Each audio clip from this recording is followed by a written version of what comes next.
I'm Olivia Mitchell, 34, biotech engineer and COO of Mitchell Pharmaceuticals. For 12 years, I poured my heart and soul into building our family business alongside my parents.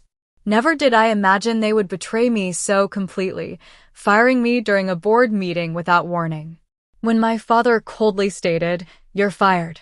All communication through company lawyer," I simply replied, "Understood." Little did they know what that single word actually meant. Let me know where you're watching from and hit that like and subscribe button. Wait until you see what happened just 1 week after I was blindsided. Growing up, science was my sanctuary. While other kids played with dolls, I begged for chemistry sets and microscopes. My father, John, a brilliant biochemist, nurtured this passion. He'd bring me into his home lab on weekends, patiently explaining reactions and biological processes. "Olivia, you have a natural talent for this," he'd say, his eyes crinkling with pride. Those moments shaped my future. I graduated top of my class at MIT with dual degrees in biochemical engineering and business administration.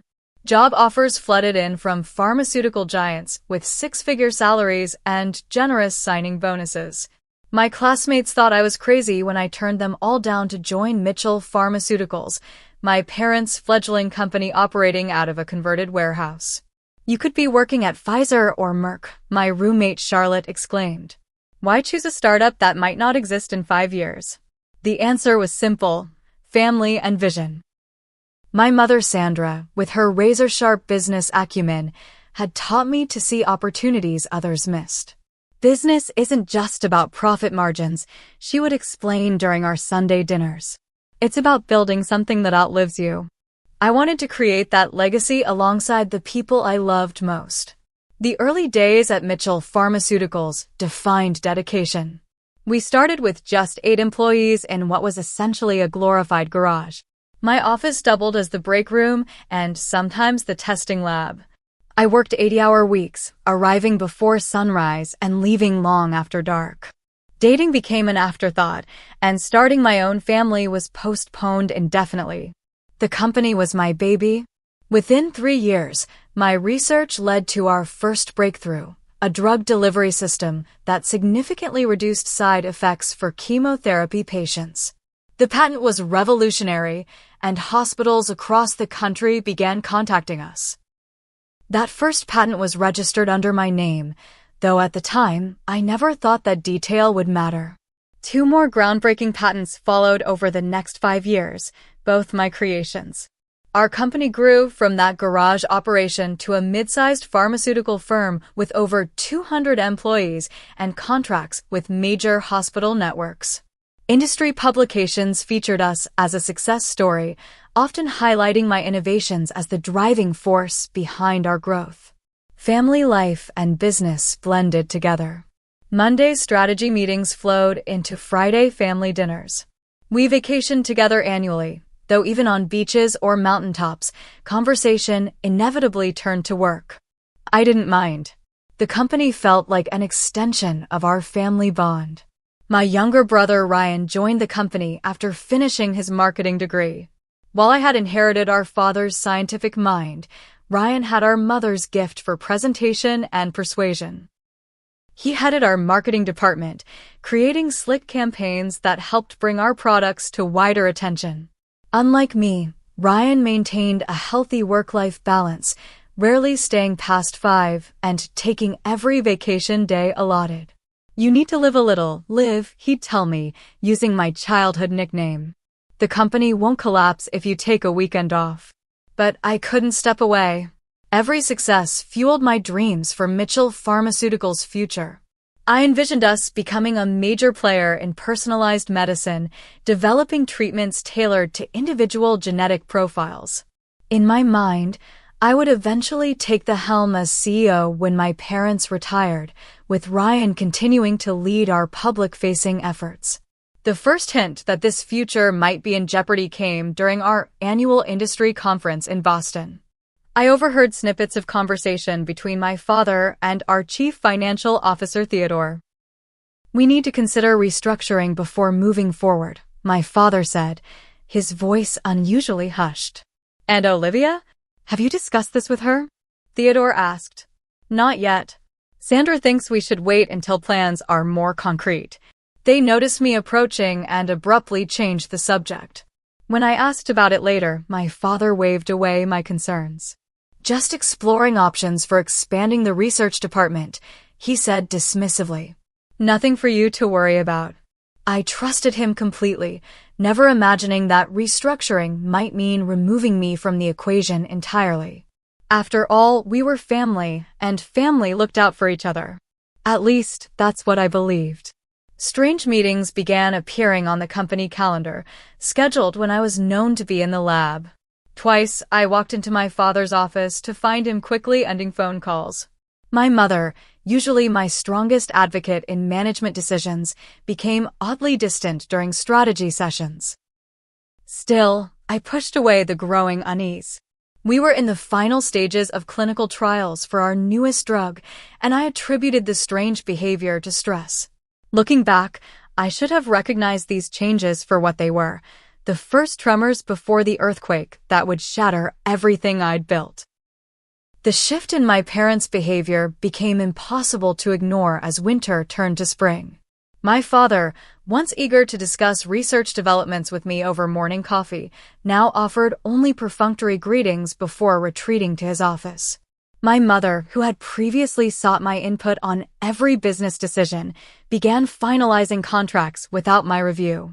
Small exclusions grew into glaring omissions. I discovered our company had entered preliminary talks with Westlake Biomedical, a potential distribution partner, only after their representatives mentioned it during a charity gala. "We're looking forward to our meeting next week," Westlake's CEO remarked casually. "Your brother Ryan has been very persuasive about the partnership potential."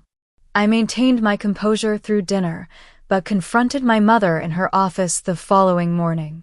"Why wasn't I informed about the Westlake negotiations?" I asked, struggling to keep accusation from my tone. "Oh, it's very preliminary," she replied, not meeting my eyes. "We didn't want to distract you from the clinical trials." "You're so busy already, Olivia." Her explanation sounded reasonable, but the pattern continued. 3 investor meetings scheduled without my knowledge. A research direction change approved without my input. My signature forged on documents I'd never seen. Most troubling were the private lunches between my parents and Ryan. Twice weekly, they would leave together for 2-hour blocks marked vaguely as family business in their calendars. When I asked to join, my father's response was quick and firm. "No need, Olivia. Just catching up with Ryan about marketing strategies. We'll brief you if anything important comes up." I attempted to address my concerns directly during our monthly leadership review. "I feel like I'm being systematically excluded from key decisions," I stated, laying out the pattern I'd observed. My father's response was dismissive. "You're being paranoid, Olivia. Perhaps you're working too hard. Have you considered taking some time off?" My mother nodded in agreement. "You've seemed stressed lately, dear. Maybe a vacation would help clear your head." Their synchronized dismissal of my legitimate concerns left me reeling. For the first time, I felt like an outsider in my own family and company. Jessica Winters, our corporate attorney and my closest friend at the firm, noticed my distress during our weekly racquetball game. Unlike others who avoided me as my parents' behavior changed, Jessica remained steadfastly loyal. "Something's happening, Olivia," she admitted after I confided in her. "I've been asked to review unusual documents lately. Restructuring proposals, revised operating agreements. I can't share details because of confidentiality, but keep your eyes open." Her warning sent ice through my veins. That night, I used my executive access to search the company's secure document repository. Most files were accessible, but I discovered an entire folder structure labeled Strategic Realignment 2025 that denied my credentials. As COO, there should have been no internal documents I couldn't view. My anxiety mounting, I arrived early the next day and methodically examined the recent badge access logs. My parents and Ryan had held 6 after-hours meetings in the conference room over the past month, none of which appeared on the official calendar. The final confirmation came when I discovered my executive assistant Thomas had been reassigned without my knowledge. Thomas had worked exclusively with me for 5 years, managing my schedule and acting as my right hand in daily operations. "I wanted to tell you," he whispered when I confronted him, genuine distress in his eyes. "Mrs. Mitchell said the reassignment came directly from her and that you'd been informed." "Who's taking your place?" I asked, already suspecting the answer. "Ryan's assistant, Melissa. She'll be supporting both of you during the transition." "What transition, Thomas?" His uncomfortable silence told me everything. That afternoon, I found a restricted research file mistakenly saved to a public server. The document outlined plans to pivot our research away from my current projects toward areas Ryan had been quietly developing on the side. My years of work, the foundation of our company's success, was being systematically deprioritized. Despite mounting evidence, I maintained a desperate hope that I was misinterpreting the situation. These were my parents, after all. The people who had encouraged my love of science, celebrated my achievements, built this company alongside me. Surely they wouldn't betray me so completely. The email arrived at 7:30 p.m. on a Thursday evening. "Emergency board meeting. Tomorrow 9 a.m. Attendance mandatory." No agenda attached, no explanation provided. The sender, my father's executive account. I spent the night reviewing every contract, patent, and contribution I'd made to Mitchell Pharmaceuticals. Whatever was coming, I would face it prepared. Sleep eluded me as questions circled my mind like hungry wolves. What had I done wrong? Why was I being pushed out? How could my family do this to me? Morning arrived with cruel swiftness. I dressed meticulously in my most authoritative suit, armor for the battle ahead. As I drove to the office, the weight of dread pressed against my chest, making each breath an effort. Something fundamental was about to change, and deep down, I knew there was nothing I could do to stop it. The boardroom fell silent as I pushed open the heavy oak door. 8 pairs of eyes turned toward me, then quickly away, finding sudden interest in meeting documents or the cityscape visible through floor-to-ceiling windows.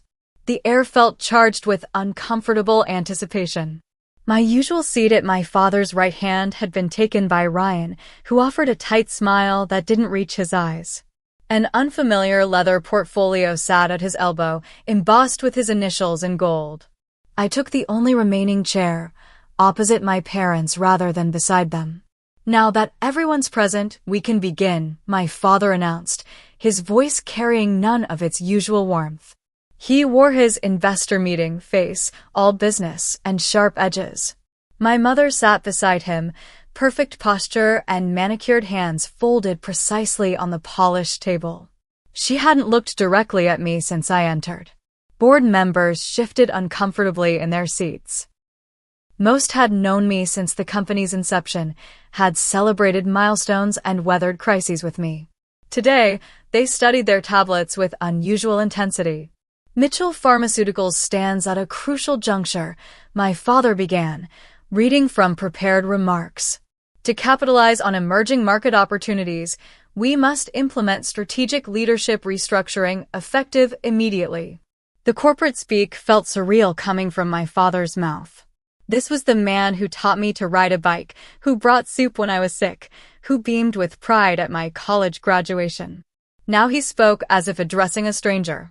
"After extensive evaluation, the board has approved a new organizational structure. Ryan Mitchell will assume the position of Chief Operating Officer, overseeing daily operations and strategic initiatives." My brother straightened almost imperceptibly, his expression carefully neutral. I felt the blood drain from my face, but maintained my composure, years of boardroom negotiations finally serving a purpose beyond business. "Olivia's position is being eliminated as part of this restructuring," my father continued, still not meeting my gaze. "Her responsibilities will be distributed between Ryan and a new research director to be named later." My mother finally spoke, her voice practiced and even. We believe fresh direction is needed to pursue new market segments. Ryan's vision aligns more closely with the board's growth strategy. The words washed over me like acid rain. Fresh direction. Ryan's vision.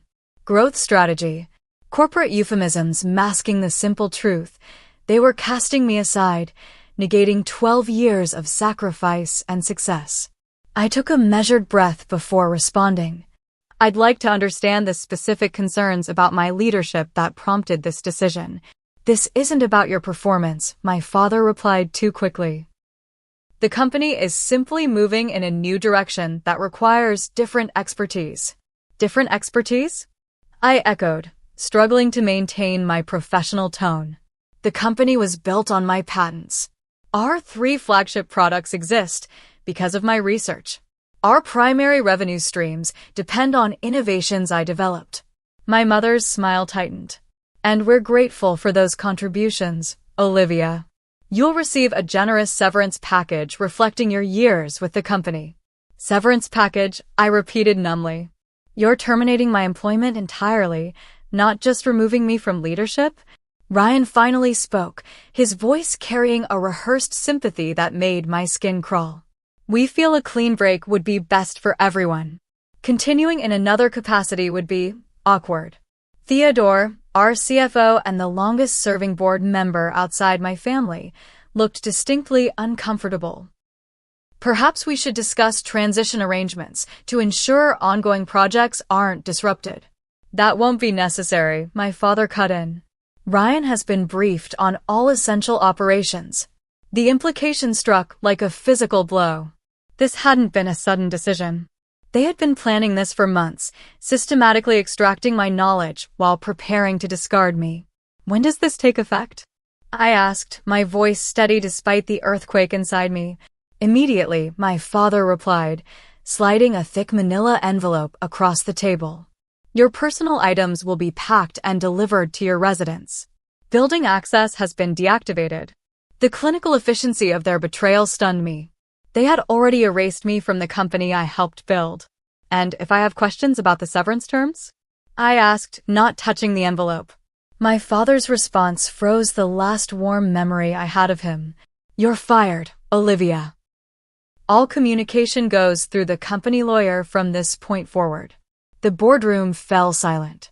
Even those who had supported the decision seemed shocked by his coldness. I stood slowly, smoothed my jacket, and picked up the envelope with steady hands that betrayed nothing of my internal collapse. Understood, I said simply, meeting each gaze around the table before walking out with my dignity intact. That single word contained multitudes, acknowledgement of their betrayal, acceptance of the new reality, and the seed of a response they couldn't begin to anticipate. I had built Mitchell Pharmaceuticals alongside them. I knew its strengths, its vulnerabilities, and most importantly, its dependence on my innovations. They had taught me well in business. Never make yourself irreplaceable because no one is truly indispensable. But they had failed to follow their own advice. The parking garage provided blessed privacy as I finally allowed my composure to crack. My hands shook violently as I fumbled with the key fob, missing the ignition twice before connecting. Tears blurred the dashboard into a smear of colors and lights. 12 years of dedication, of missed birthdays and canceled vacations, of putting the company before my own life, had culminated in that sterile dismissal. The physical pain surprised me most, a crushing pressure in my chest that made breathing difficult. Medical training told me it was anxiety, not cardiac arrest, but my body couldn't distinguish between the two. I drove aimlessly for an hour, eventually parking at Lakeside Park, where my father and I used to feed ducks on Sunday mornings. The irony wasn't lost on me. Through the windshield, I watched joggers and dog walkers enjoying the spring sunshine, their worlds intact while mine had imploded. When my breathing finally steadied, I called Jessica. They did it, I said when she answered, my voice hollow. Complete termination, effective immediately. My father's exact words were, "You're fired." All communication through company lawyer. I've been trying to reach you, Jessica replied, her voice tight with concern. They called an emergency partners meeting right after the board adjourned. I've been instructed to handle your separation agreement. Are you still my friend, Jess, or just their lawyer now? Her response was immediate. Friend first, always. But professionally, I need to recuse myself from representing either side in this.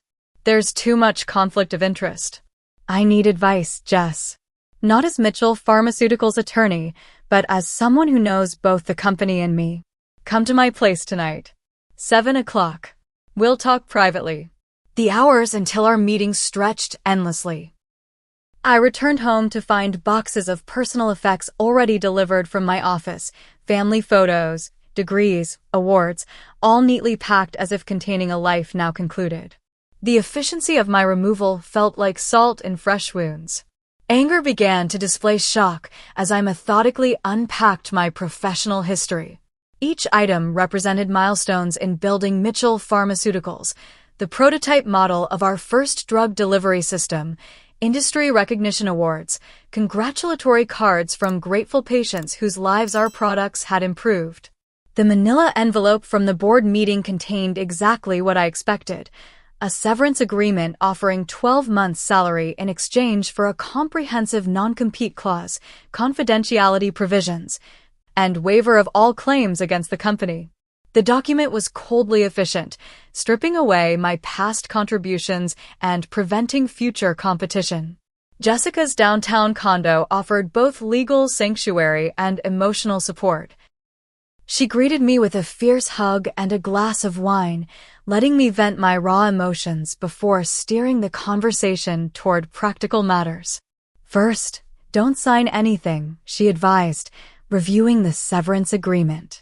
This is insulting given your contributions to the company. What leverage do I have? They've already removed me. More than you realize, Jessica replied, opening her laptop. Let's start with the patent situation. Together we researched the legal status of my 3 key patents. The first major discovery, while Mitchell Pharmaceuticals had exclusive licensing rights, the patents themselves remained registered in my name, not the company's. This is crucial, Jessica explained. The company's using your intellectual property through licensing agreements you signed as both inventor and company officer. There's a strong legal argument those agreements are now void upon termination. Can I revoke their right to use my patents? Potentially. We need a specialized patent attorney to review the specifics, but yes, this gives you significant leverage. Next, we examined the client relationships I'd personally cultivated. Many of our hospital contracts contained key person clauses specifying my involvement in implementation and support. My abrupt removal potentially triggered breach of contract provisions. Your parents may not realize how many institutional clients see you, not the Mitchell name, as their primary relationship, Jessica noted. That's another pressure point. We worked through the night, cataloging company vulnerabilities and my potential responses. By dawn, a strategy emerged from the emotional wreckage. I wouldn't be a passive victim in this betrayal. I would reclaim my power through strategic action. Sleep finally claimed me around 6, but dreams offered no respite. I watched my mother and father transform into strangers wearing familiar faces, speaking words that cut like glass while smiling placidly. I woke gasping, sheets tangled around me like restraints. Over the next 3 days, I oscillated between grief and determination. Moments of sobbing helplessness gave way to cold clarity as I built my response plan. The betrayal hurt most coming from family, people who should protect rather than exploit, support rather than sabotage. I sought counsel from Patricia Gonzalez, a patent attorney specializing in pharmaceutical intellectual property. Her downtown office, with its wall of success stories and impressive credentials, offered professional validation I desperately needed. These patents are unquestionably yours, Patricia confirmed after reviewing the documentation. Mitchell Pharmaceuticals has licensing rights through agreements you signed as both inventor and corporate officer. Your termination creates a compelling case for contract frustration. Meaning? meaning the company can't summarily fire the inventor and still expect unrestricted use of her intellectual property. At minimum, this justifies renegotiation of terms. With Patricia's guidance, I spent hours documenting every proprietary process I'd developed for the company. Knowledge that existed only in my mind represented significant operational value. Manufacturing processes I'd optimized, research pathways only I fully understood, troubleshooting procedures for equipment I'd modified, all constituted intellectual capital they couldn't easily replace. I contacted trusted vendors and suppliers who had worked with me throughout my tenure. Without explicitly saying so, I ensured they understood my departure had been involuntary and complete. Many expressed shock and dismay. Several mentioned immediate concerns about ongoing projects without my oversight. Industry colleagues reached out as news of my departure spread through professional networks. Competing firms extended lunch invitations that delicately suggested employment interest. I accepted these meetings not to pursue immediate opportunities, but to ensure my parents understood my market value. Throughout this process, I maintained scrupulous professionalism. No bitter social media posts, no vindictive leaks to industry publications, no emotional outbursts in public venues. My response would be measured, legal, and devastatingly effective. 7 days after my termination, I authorized Patricia to send a formal letter to Mitchell Pharmaceuticals. The document was a masterpiece of legal precision, withdrawing permission to use my patents without fair compensation reflective of their market value, estimated at approximately 60% of the company's current revenue. The letter landed like a bomb. Within hours, Ryan called my cell phone. "Olivia, we need to talk about this patent situation immediately," he began without preamble, panic evident in his voice. "I believe Dad made the communication protocol clear," I replied calmly. "Please have the company lawyer contact my attorney. Her information is in the letter." "This is family, not just business," he protested. "That distinction was erased in the boardroom, Ryan. I'm simply protecting my interests as you all protected yours." His next words confirmed everything. "Production is scheduled for next week. We can't just stop using the delivery system." That sounds like a significant operational challenge, one that someone with my expertise could have helped prevent. I ended the call and turned off my phone, allowing myself a moment of grim satisfaction. The first tremor had been felt. Others would follow as the full implications of my absence rippled through company operations.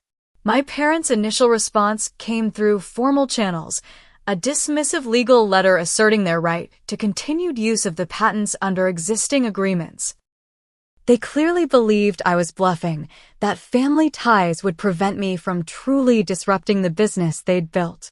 They didn't yet understand that those same family ties made my response not less, but more determined. The personal betrayal demanded accountability that simple business disputes did not. Within days, production issues emerged exactly as I'd anticipated. Without my knowledge of calibration procedures for the specialized equipment, quality control metrics began failing.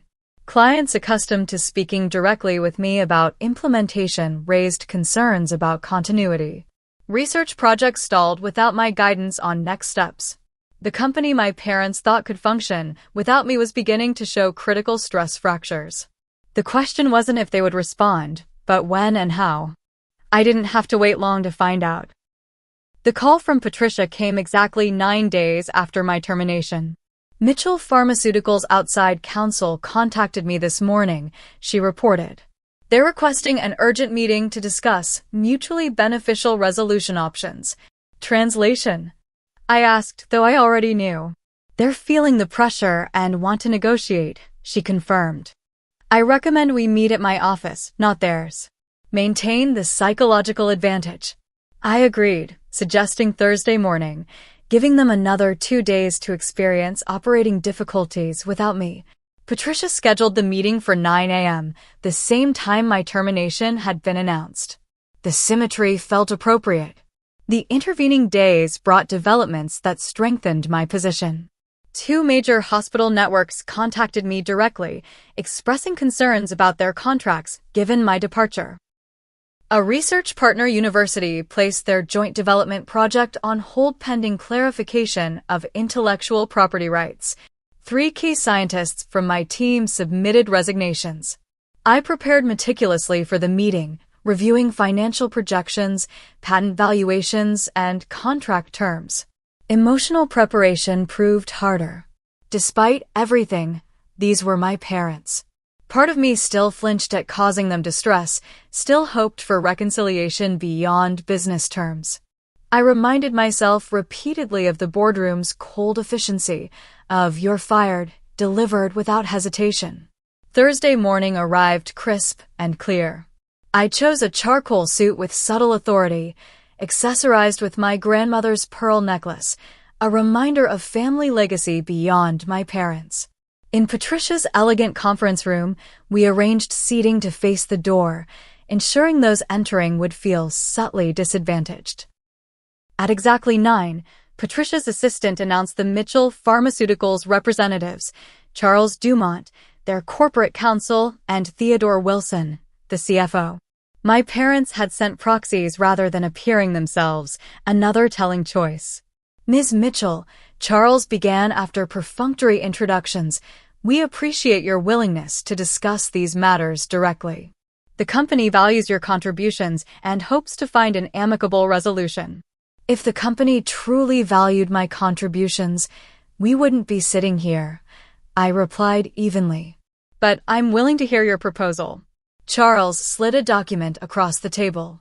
"A revised separation agreement that we believe addresses your concerns.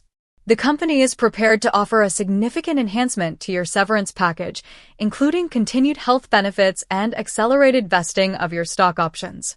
Patricia and I reviewed the document together. The offer doubled my severance to 24 months' salary and added several financial sweeteners. The patent issue was addressed through a proposed licensing agreement offering 5% royalties on products using my innovations.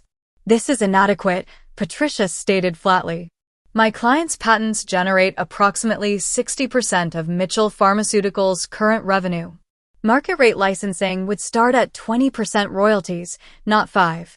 Theodore winced visibly. "That's financially untenable. The company couldn't sustain operations at that royalty rate." "That's precisely the point," I interjected. "My innovations are not peripheral to the business. They are central to its existence. The compensation should reflect that reality." "We should also address the operational knowledge gap," Patricia continued. "Several processes critical to production exist only in Ms. Mitchell's understanding. That intellectual capital has significant independent value." Charles attempted to regain control of the conversation. "The company is prepared to engage Ms. Mitchell as a consultant during transition." "At what rate?" I interrupted. "And under whose management? Would I report to the brother who helped orchestrate my removal? Or perhaps to the parents who couldn't deliver the termination news themselves today?" The meeting continued for 3 hours, proposals and counterproposals exchanged with increasing tension. Throughout, I maintained professional detachment, never raising my voice or showing the emotional turmoil beneath my composure. As discussions stalled on patent valuation, Theodore's phone buzzed repeatedly. After the 4th call in 10 minutes, he excused himself briefly. Upon returning, his expression had darkened considerably. "We've just received word that Memorial Health System is threatening to cancel their contract," he announced to Charles. "They're invoking the key person clause, citing Olivia's departure. That's 20% of our current revenue." Charles attempted damage control. "Perhaps we should adjourn to consider adjusted terms." "There's more," Theodore interrupted. "Production line 3 has been down since yesterday. The calibration issue hasn't been resolved, and shipments for Northeast Regional will be delayed. They're already threatening penalties under the delivery timeline provisions." The disclosure confirmed what I already knew.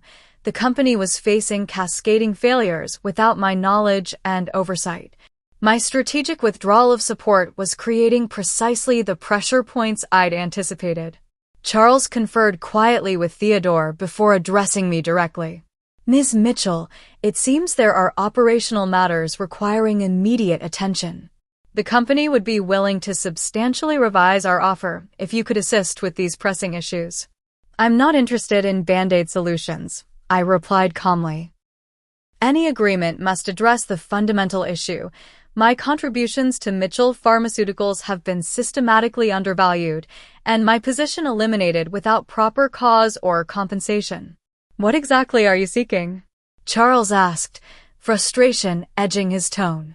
I slid a single page across the table, my terms distilled to their essence.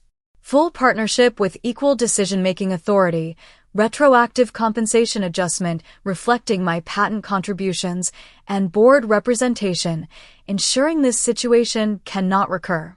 Charles stared at the document, then at me. This would essentially make you equal to the founders.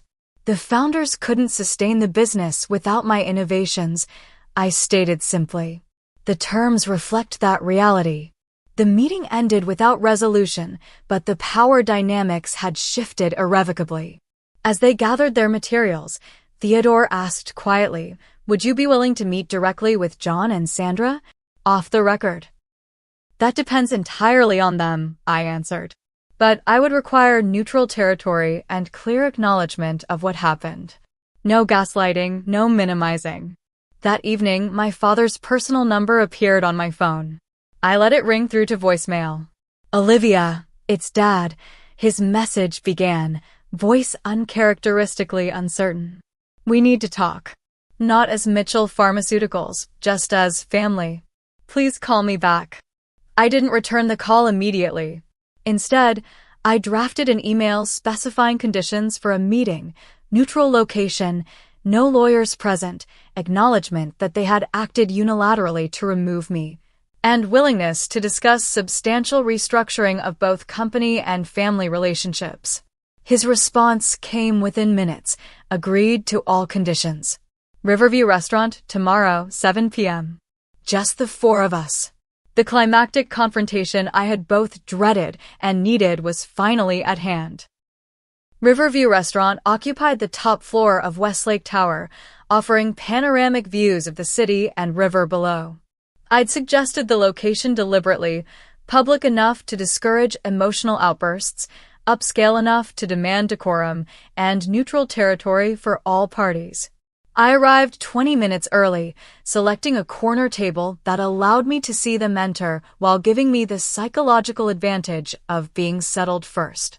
My parents and Ryan arrived together at precisely 7, creating a visual tableau of family unity from which I was conspicuously excluded. My mother wore her funeral black suit, reserved for the most serious business occasions. My father looked older than I remembered, the lines around his eyes deeper, his shoulders slightly stooped. Ryan maintained the same neutral expression he'd worn in the boardroom, though tension showed in his tight jaw. Olivia, my father began as they took their seats. Thank you for agreeing to meet. This isn't a favor, I replied evenly. It's a business discussion with personal implications. My mother flinched visibly at the coldness in my tone. We're still family, regardless of business disagreements. Family doesn't ambush family in board meetings, I countered. Family doesn't systematically exclude family from decisions. Family doesn't terminate family without warning and send boxes of personal effects like discarding unwanted furniture. My father raised his hands in a placating gesture. We handled things poorly. I acknowledge that and take responsibility. Acknowledgement isn't enough, I said. I need to understand why. After 12 years of growing this company together, what possibly justified not just removing me from leadership, but firing me completely? Ryan spoke for the first time. The board felt the company needed to move in new directions. The decision wasn't personal. Not personal? I echoed incredulously. You took my position, my company access, my projects, and my professional dignity in one coordinated strike. You can't possibly believe that wasn't personal. The company is evolving, my mother interjected. Sometimes difficult decisions. Stop, I interrupted firmly. No corporate euphemisms. I deserve the unvarnished truth after everything I've contributed. My father exchanged glances with my mother before responding. The truth is complex, Olivia. Yes, your technical contributions have been invaluable, but your management style has become increasingly inflexible. You resist any research direction you didn't personally initiate. Several key researchers have complained about micromanagement. And rather than discussing these concerns, you orchestrated my removal behind my back, I observed. That says more about your leadership than mine. We worried you'd react defensively, my mother admitted. Your emotional investment in your projects sometimes clouds your judgment. So, instead you eliminated me entirely? That's not addressing a management issue. That's erasing a person. Ryan leaned forward. The situation has clearly escalated beyond what anyone intended. Now we're facing operational crises that threaten everything we've all built. 3 production lines are compromised, Memorial is threatening contract cancellation, and the Henderson research collaboration is stalled indefinitely. Those consequences were predictable the moment you decided to remove the person responsible for creating and maintaining those systems, I noted calmly. I'm not causing these problems, I'm simply no longer solving them. My father's composure finally cracked. What do you want, Olivia? Money? Title? Your old position back? Tell us what it will take to end this standoff. I want what I've earned, I replied. Equal partnership, reflecting my contributions to this company's success. Board representation, ensuring I can't be ambushed again. And most importantly, acknowledgement that how you treated me was fundamentally wrong, not just tactically, but morally. Equal partnership with the founders, my father responded, anger finally breaking through. We created this company, took all the initial risks, and would have remained a small contract research operation without my innovations, I completed. The company's growth trajectory changed dramatically when my first patent was commercialized. The evidence is in the financial statements. My mother, always the pragmatist, intervened. Let's be practical. The company needs your knowledge to resolve these immediate crises. Perhaps we can establish a consulting arrangement while negotiating longer-term solutions. No, I stated firmly. I'm not interested in temporary fixes. Either we address the fundamental power imbalance, or I'll explore other options for my patents and expertise. You'd compete against your own family? Ryan asked incredulously. You fired your own family, I countered. Actions have consequences. The conversation continued for nearly 3 hours, cycling through anger, negotiation, occasional moments of genuine connection, and renewed tension. Beneath the business discussion lay deeper family dynamics, my father's difficulty surrendering control, my mother's conflict avoidance, Ryan's resentment of my technical prominence, my own workaholic tendencies that had sometimes created friction. Eventually, exhaustion tempered the emotional intensity, allowing clearer perspectives to emerge. I need to understand something, I said as our discussion wound down. Was this always the plan? To use my innovations to build the company, then push me out once you had what you needed? My father looked genuinely shocked. God, no, Olivia. Nothing like that. We genuinely believed the company needed different leadership to grow further. We handled it terribly, but there was never a master plan to exploit you. Then why the secrecy? Why not have an honest conversation about your concerns?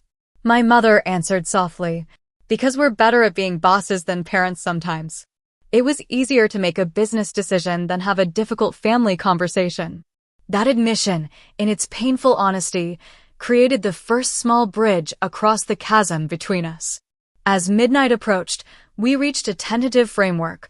I would return as Chief Innovation Officer with equal executive authority to Ryan's COO position. My father would remain CEO with my mother as CFO, but major decisions would require 3 of 4 consensus among us. The board would be restructured to prevent future ambushes. My patents would be properly valued with appropriate royalty structures benefiting both me personally and the company. This isn't just about titles and money, I emphasized as we prepared to leave. Trust has been fundamentally broken. Rebuilding it will require actions, not just agreements. We understand, my father said, looking older and more vulnerable than I'd ever seen him. This is a beginning, not an endpoint. I left Riverview with mixed emotions. The business framework addressed my professional concerns, but the personal wounds would take longer to heal.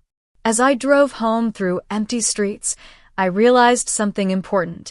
For the first time in 12 years, I was negotiating from a position of recognized strength rather than proving my value.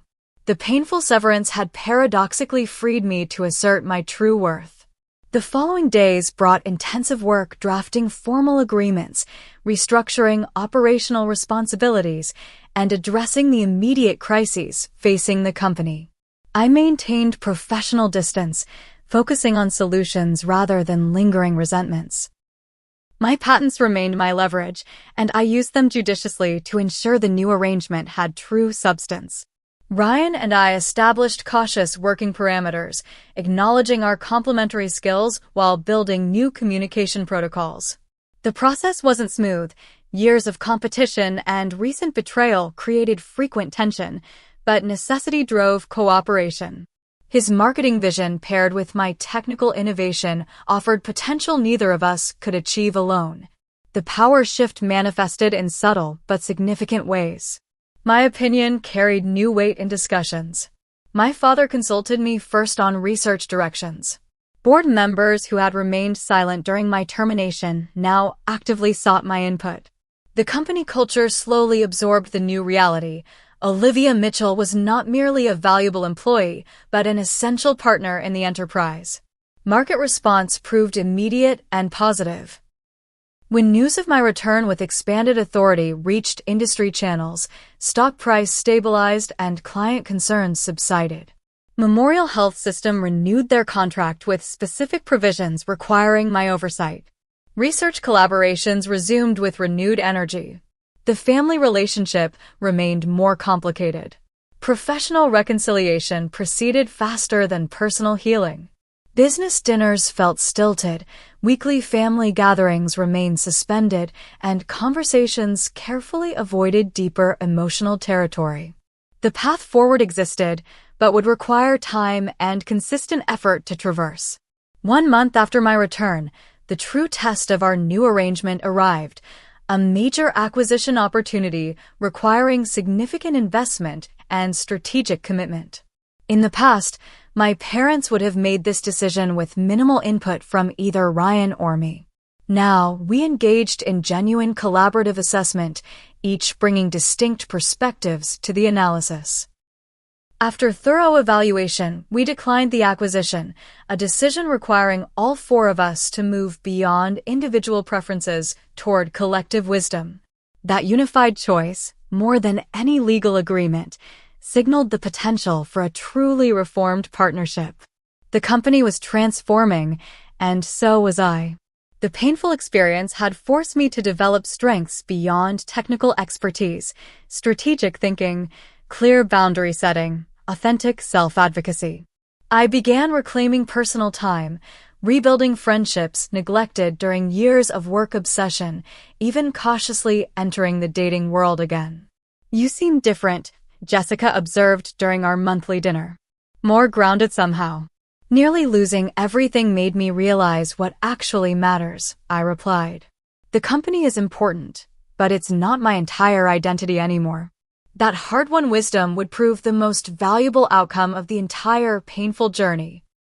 3 months after my termination and subsequent return, Mitchell Pharmaceuticals had achieved a new equilibrium. The operational crises had been resolved, research projects were advancing steadily, and financial performance exceeded pre-disruption levels.